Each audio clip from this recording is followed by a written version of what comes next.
Welcome everyone. We are here with head coach Brian Rofer of the Vanguard men's volleyball team as we begin the 2025 season and the season preview. Coach, thanks for joining us today. Thanks for having me. It's a lot of newness. We've got a new building, the Freed Center. We are no longer NAIA, we're now NCAA, and a new conference, the Mountain Pacific Sports Federation.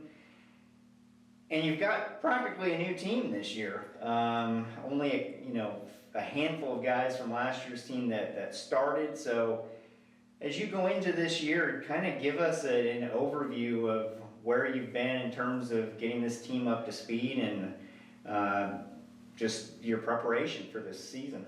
Well, first of all, yeah, everything's young, everything's new except for me. And I've been around doing this for so long, and this is a really exciting time in my career. I have some young players. We're going into the best conference in collegiate volleyball, playing probably the top two teams in the country are on our schedule. The top D3, that's UCLA and probably Long Beach State. Probably the number one D3 team in Springfield is coming through here, and then the NAIA top team, probably the Masters, is coming here. So we're going to be playing a really difficult schedule, but I have some young guys that are willing to compete. And young teams, it's interesting. We have to really focus on what we can learn and not get too tied up in what we have learned. And then at the same time, I have to be really tolerant about where we are in this process throughout the course of the season. So I'm excited. Our guys have been working hard in the fall. We've had some good tournaments where our younger guys got the jitters out of them, played really well against some of the other teams. So the new year, new gym, basically a new team and an old coach. It's your third season here at Vanguard. First season was a gem, a national championship, the first in the program's history. Second year, back to the NAIA National Tournament. With such a young team this year, has your messaging to the team been any different than what you gave for the first 2 years where you had more of a veteran presence? No, I think coming in my first year is not unlike coming in with a new team. It's a whole new system that the older guys had to buy into, the veterans. Not that it's, I don't like to say it's a whole new system. Volleyball is volleyball, but they needed to understand my philosophies, and the message is the same. The message has been the same for probably the past 2 decades as far as how I coach. I just know what I know, and I do what I do, and it's about guys coming in, competing, being fearless, and just getting better every time you're on the court. Right. There are a couple of players that have been in the system. One would be the middle blocker, Micah Sebesma. Did I pronounce that correctly? You did. Okay, there we go. You have him. How has he molded into more of a leadership role as one of the returning players on this roster? It's interesting. Micah redshirted my first year, and we had that discussion with him because it was going to be hard for him to get playing time. Such a young player with the middles we had that first year. But at the same time, he was actually playing the opposite position behind Will Anderson. And then last year, we used him in the middle. And right now, he is as good as any middle in the country, and it's only his sophomore year basically competing at that position. He is the captain of our team. Unfortunately, given that he's a middle, he comes out of the game across the back row, so he can't be the only captain. But he is quietly taking on a lot of leadership on this team, and rightfully so. He is probably one of the best players. I think one of the best middles in our conference, and he's very, very young. But he will be one of our leaders, and I expect a lot from him in how he plays, and he's living up to those expectations. Also, you have Sean Wynn, who last year played primarily at the libero position, also has the ability to be a setter. Where's he shaping up right now in terms of how you're going to utilize him. Well, Sean, it's interesting because he is a setter. He's not a libero, but he ended up being the best libero we had throughout the majority of the season last year. He's a very, very good setter. Probably the best at running an offense that we have on our team. So he's right there. You know, him and Brock Henderson will be battling for that spot all year long. And we have, you know, Caleb Peters, who's right there. He's young, but he's probably our third setter right now. But you know, we get something different out of Sean. We get something different out of Brock, and it's going to be a battle every year. And they're very clear. They understand my philosophy is the best guys are going to be out there at the end of the year. That could be a hard call for me to make. You know, we have one a little bit more physical than the other, but one's probably a little more dynamic at running an offense. So that'll be a process, and it'll be interesting. I'm interested to see how they compete at that spot, but they're both bought in completely, and they come in and they all compete every single day. So let's go into, because I'm sure the Blue and Gold Nation wants to know about some of these new players. We have, I think, 26 players on the roster right now. Yeah. A lot of them, like you said, are young freshmen or sophomores. Brock Henderson, like last year, we had a really tall setter, Ryan Smith, who's 6'9". Brock comes in at 6'8", 6'9". Yeah. So what does he bring to the table, being on the front line as a setter? Well, Brock comes from a championship Orange Coast College team, not last year, but the year prior. He committed to come to Vanguard last year, knowing that he wasn't going to be able to practice or play. And I think that year off, even though he was working pretty hard, it's just taking a year off and not being able to compete at a high level takes its toll. I think he's coming back, he's playing himself back into a good situation, but his experience and just being on a championship team, that attitude, the winning attitude, and bringing that with you is really important to me. And I think that his physicality at this level of the teams we're playing, we need somebody, call it area 2, it's the right front of the court, that's usually matched up with the best left side hitters. And we need somebody that's just basically a stopper there that can block the ball. And you know, with the new setting rules, I think you and I could probably set now. There's no double contacts in women's volleyball at NCAA, but men's volleyball, they instituted it in our conference. So it'll probably go across the board. So that gives actually Brock a little bit of an advantage in that Sean is more of a pure setter. But at the end of the day, we have to be really, really physical to be competitive in this conference. Let's continue along the newcomers. Obviously, you're going to have someone put the ball down. I think you're excited about a couple of new outside hitters on the team. Why don't you go ahead and kind of tell us about them? Yeah, Logan Freeman, who's a true freshman basketball player, very good basketball player from La Crescenta Valley High School. He didn't play club volleyball at all. Played high school only. I guess he did play one season of club his senior year. And he was drawing a lot of notice from a lot of other coaches that hadn't seen him play. Fortunately, he had committed here. His improvement in the last 3 months has just been phenomenal. He's probably one of the best hitters in the nation as far as a freshman, a true freshman. And we're asking a lot of him to pass and hit.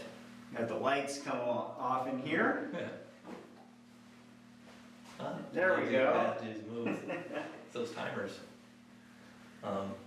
Yeah, so anyway, Logan Freeman, like I said, very good basketball player from La Crescenta, and his improvement's been phenomenal. And you know, I've been doing this a long, long time, and he is one of the best players at his age for the least amount of experience he has.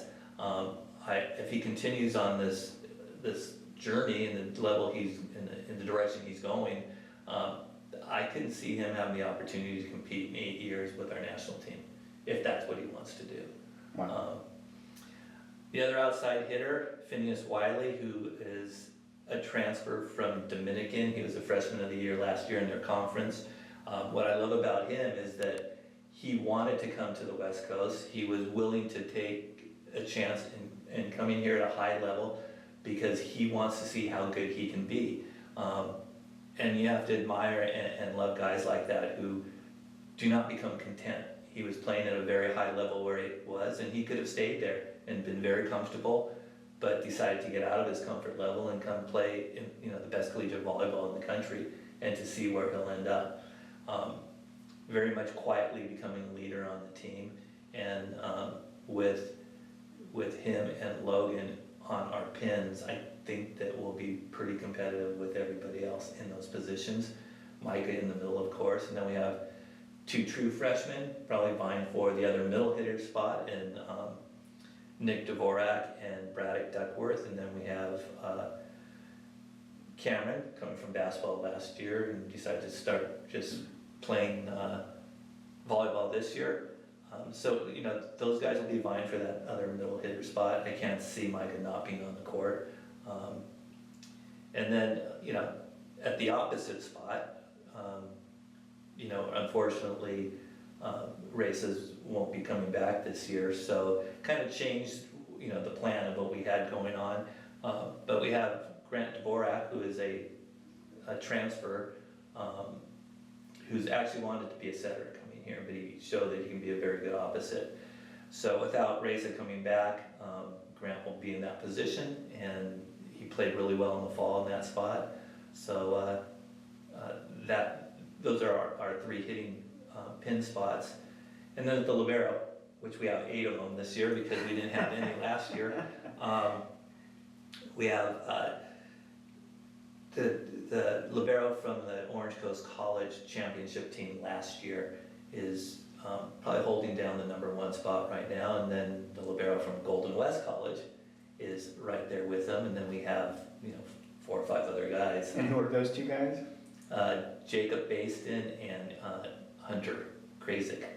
So both very, very good. So we're going to be 100 times better in that spot. Nothing against Sean Nguyen from last year, but these guys are good, as well as, you know, some of the other guys that are competing for that spot. So we're good. We're young, and we're going to see where we end up. And you talked about challenges. Obviously, the level of competition is going to skyrocket this year, being in the MPSF, where I think the entire department is excited to have the likes of a UCLA and a Stanford and a USC that will be playing in the Freed Center. I mean, think about how important and awesome that is to have some of the crown jewels of college athletics that are actually going to be playing in this building here coming up in a couple of months. What is that like for you, especially you being a UCLA guy, having coached there for over 2 decades, having played there and won a national championship as a middle blocker? I mean, let's talk about that. What is that? Is that surreal for you? Yeah, it's funny because people ask me that, but for me, it's what we're doing right now. I tend not to look back at what has happened and where I've been. It's been phenomenal. I've never had to work a day in my life as long as I was coaching. But to have these teams coming in, I appreciate all of them, you know, wanting to schedule us because, you know, you're a new program and they have, you know, reasons to kind of keep their strength of schedule up. But the respect that we've gotten as a program shows in their willingness to schedule us. So I think having this arena has made us very respectable. It shows that the university, the administration, from the president all the way down, you know, through the guys setting up the gym, they built this program and allowed us to get the respect from the rest of the country. So now we just got to do our part, and you know, it's going to be difficult, but I know our guys will compete. You know, some people say, yeah, it's like throwing the lambs to the wolves. Well, we're not lambs, and if we are, we'll just be really chewy. You know, so it's exciting, and for me, I look at, the competitive nature in me, the guys that are coaching these other teams, some of them I coached at UCLA, some of them I coached when they were at volleyball camp. So I know all these guys, and, there's a mutual respect that we have, and I think that, whether or not it's deserved, I think these guys realize that the product that we can put, that I can get on the court, and my experience, we will be good, and we will be competitive, and they know that the guys that I'm coaching are not gonna roll over. They're gonna compete from the beginning of the whistle to, see you in the fifth, that type of thing. Right. So, yeah, so it's exciting. I'm really excited. I haven't been this excited about coaching a team in a long, long time. First match in the Freed Center in program history will be on January 9th against Merrimack, and then you'll be playing the first of 2 matches against a team, UC San Diego. Yeah. And the connection there being that the head coach is Brad Rostratter, who started the program here at Vanguard. January 24th, I believe, is the first match down there in La Jolla, and then you'll be hosting him and that team up here. Is there any extra motivation playing against a guy who started the program? I think, no, there's not. It is, I mean, we'll approach every game. It's hard when you're approaching a game and you're playing UCLA, a storied program forever.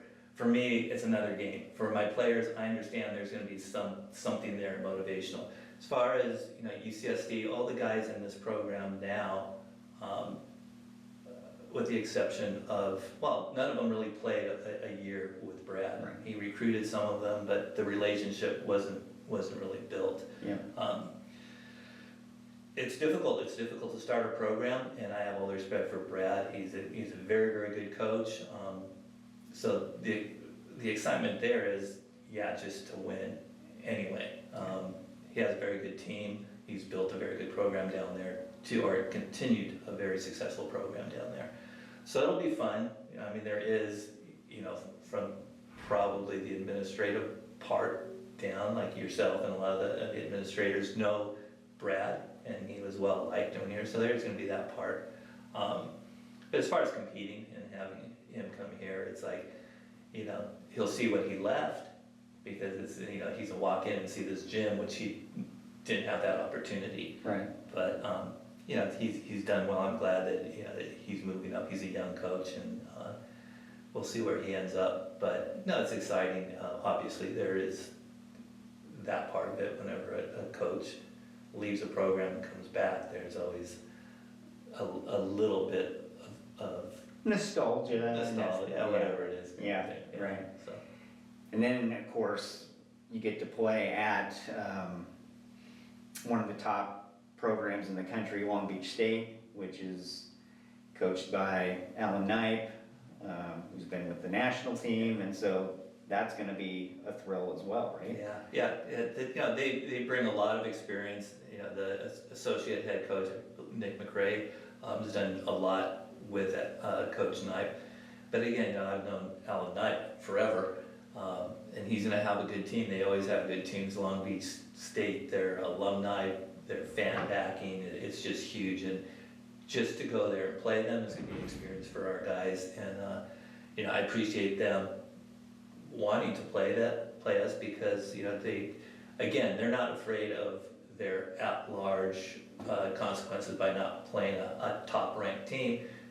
They are confident enough that it's not going to hurt them, and it's only going to help the sport. But our guys walking in, when they get to play on the main court in the pyramid, it'll be a fun experience. I'm just honestly looking forward to see how our guys react. For me, it is what it is. I've been around this for so long, but I love watching how these young athletes react to certain situations. It's what drives me now, and watching these guys win and competing and getting better, and getting those jitters out of them. Right. It's just fun. It's fun for me. Without having played this competition on a consistent basis, what are the expectations for this team this year, or is that kind of a moving a moving piece at this point. It's pretty organic in what's gonna happen. You know, they're young, but the ability's there, and, you know, some of these guys are so young, they just, you know, they're going into an arena, and it's the arena itself, not necessarily the people on the other side of the net. Yeah. You know, and social media and stuff, they build up some of these players that are, you know, so very, very good social media wise, but they still, at the end of the day, a lot of the foreign players that are in this league, if they were really that exceptional, they'd be playing professionally now in Europe. But I think the wow factor of some of these guys maybe being in awe of some of these 5-star guys going into some of these programs that they've read about, heard about, they see the highlight films. That's the part that I need our guys to get over. And I don't think, you know, they're gonna play, and they have no choice. They're gonna play the top competition in the country, and what else would you want as an athlete to play the best that there is? So I expect these guys to compete. I expect maybe a little bit of a, you know, pre-game jitter at the beginning, but at the end of the day, you have 6 guys on both sides, court's the same size on both sides, and that's the same height. And if our guys think that they should be playing at this level, then they'll find out if they can.